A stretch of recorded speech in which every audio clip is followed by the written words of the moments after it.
नमस्कार श्रद्धालुओं, स्वागत है आपका हमारे channel lion the spiritual secret में। मैं साध्वी करुणा आज आपको बताने वाली हूँ भगवान के भक्त बनने के क्या लक्षण होते हैं। जब आप मंत्र जाप करते रहते हैं तो कई लोग देवता को भोग भी लगाते हैं, साथ ही कई लोग अपनी साधना भी करते रहते हैं। कई लोग 3 दिन की साधना करते हैं, कई लोग 11 दिन की साधना करते हैं, नवरात्रों में व्रत करते हैं या निरंतर आप जाप करते हैं, पूजा करते हैं।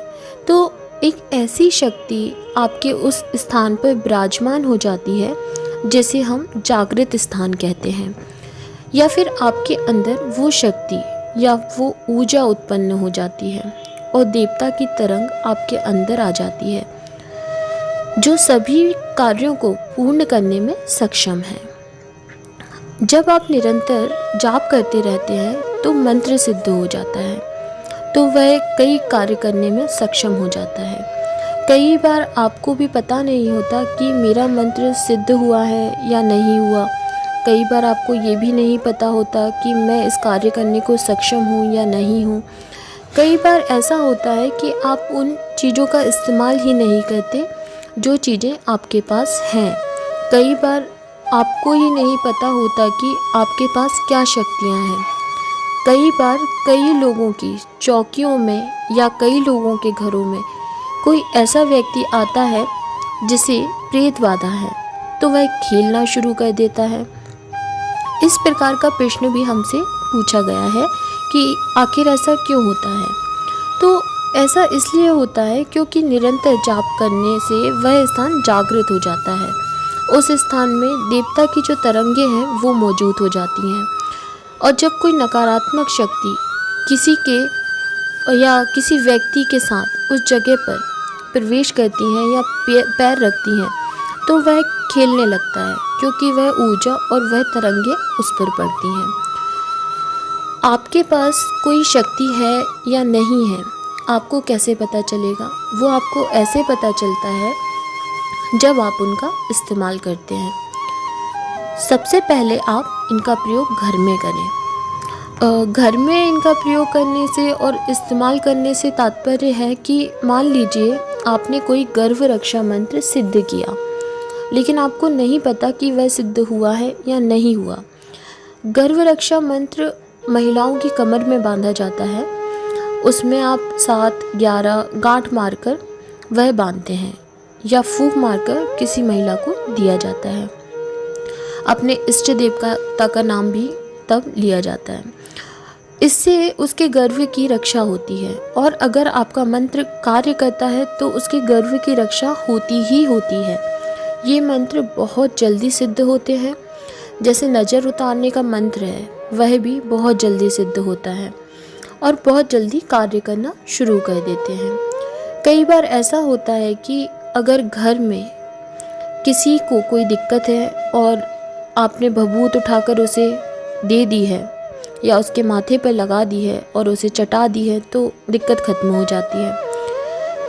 या फिर कई बार किसी व्यक्ति के ऊपर प्रेत है और आपने अपने इष्ट देवता का नाम लेकर उसके माथे पर भभूत लगा दी और प्रार्थना की कि जो भी नकारात्मक शक्ति इस व्यक्ति के अंदर है वह मेरे सामने हाजिर हो, और वह अचानक आपके सामने हाजिर हो जाती है।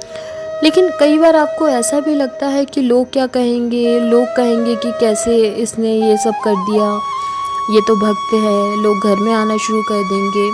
तो ये सब ना सोचें। अगर आपको ऐसा महसूस होता है कि आपके अंदर शक्तियाँ हैं, इसका मतलब है कि आपकी पूजा देवता तक पहुँच रही है। देवता की जो शक्तियाँ हैं आपके पास विराजमान है, जो स्थान है वह जागृत है, जो मंत्र है वह जागृत हो गया है। जब कोई साधक अपने द्वारा जाप किए हुए मंत्रों का प्रयोग करने लगता है और वो मंत्र जब कार्य करने लगते हैं तो उसे यकीन हो जाता है कि उसके मंत्र सिद्ध हो गए हैं।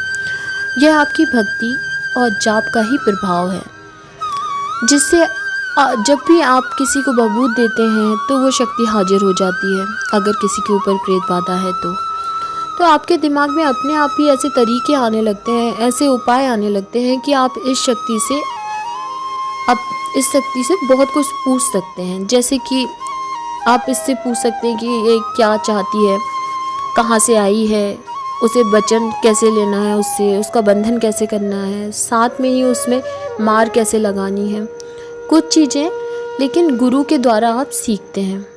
और कुछ चीज़ें ऐसी भी होती हैं जो अपने आप आपके दिमाग में आती हैं।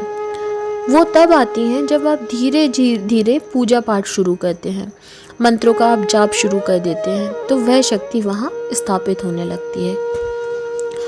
अगर आपको नहीं पता है कि वह स्थान जागृत हुआ है या फिर नहीं हुआ, या आपको नहीं पता है कि कोई मंत्र सिद्ध हुआ है या फिर नहीं हुआ है, लेकिन जब आप उसका प्रयोग करते हैं और आप उस प्रयोग में सफल हो जाते हैं, तब आपकी हिम्मत बढ़ती है, तब आपको लगता है कि यह मंत्र सिद्ध हो गया है। फिर धीरे धीरे आपके दिमाग में भी ऐसे उपाय आने शुरू हो जाते हैं कि कौन से कार्य को कैसे करना है, किस मंत्र का कैसे प्रयोग करना है, कहाँ प्रयोग करना है। जैसे एक ही मंत्र को आप कई जगह प्रयोग कर सकते हैं। एक ही मंत्र को आप बंधन के लिए भी प्रयोग कर सकते हैं, मार के लिए भी प्रयोग कर सकते हैं, नकारात्मक शक्ति को दूर करने के लिए भी प्रयोग कर सकते हैं।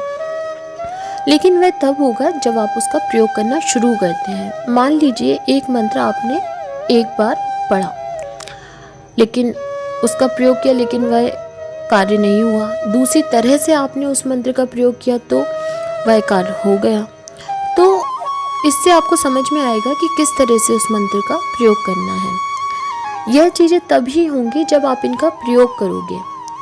कई बार आप मंत्र पढ़कर फूंक मारते हो और वह कार्य हो जाता है, या मंत्र पढ़कर आप फूंक मारते हो तो उस व्यक्ति की जो भी समस्या है वो हल हो जाती है। उसके शरीर में अगर कोई दर्द है वह हट जाता है, अगर कोई नकारात्मक शक्ति है जिसे हाजिर करवाना है वह हाजिर हो जाती है। तो यह तब होता है जब आप उसका प्रयोग करने की कोशिश करते हैं।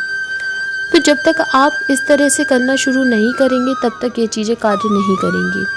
तो जब आपकी ये चीज़ें कार्य करने लगती है तो आपको पता चलता है कि आप भक्ति की राह में या भक्ति की राह में आगे बढ़ रहे हैं, और आपको महसूस होता जाता है कि इष्ट देवता की कृपा आपके ऊपर हो रही है। जिस भी शक्ति की आप सेवा करते हैं, उपासना करते हैं, या जिस भी शक्ति की कृपा आपके ऊपर होती है, वह शक्ति कहीं ना कहीं आपके साथ होती है, और धीरे धीरे आपका हौसला बढ़ने लगता है। फिर आप मंत्र जाप शुरू करते हैं, फिर आप कई प्रकार की और साधनाएं करते हैं। ये सब भक्त बनने के ही लक्षण होते हैं। तो मुझे आशा है कि यह जानकारी आपको पसंद आई होगी। अगर आप हमारे चैनल पर नए हैं और अभी तक आपने हमारे चैनल को सब्सक्राइब नहीं किया है तो हमारे चैनल को सब्सक्राइब करें, बेल बटन को दबाएं, जिससे नए वीडियो का नोटिफिकेशन आप तक पहुंच सके। जानकारी को अपने मित्रों के साथ साझा करें, शेयर करें, वीडियो को लाइक करें और कमेंट करें। धन्यवाद।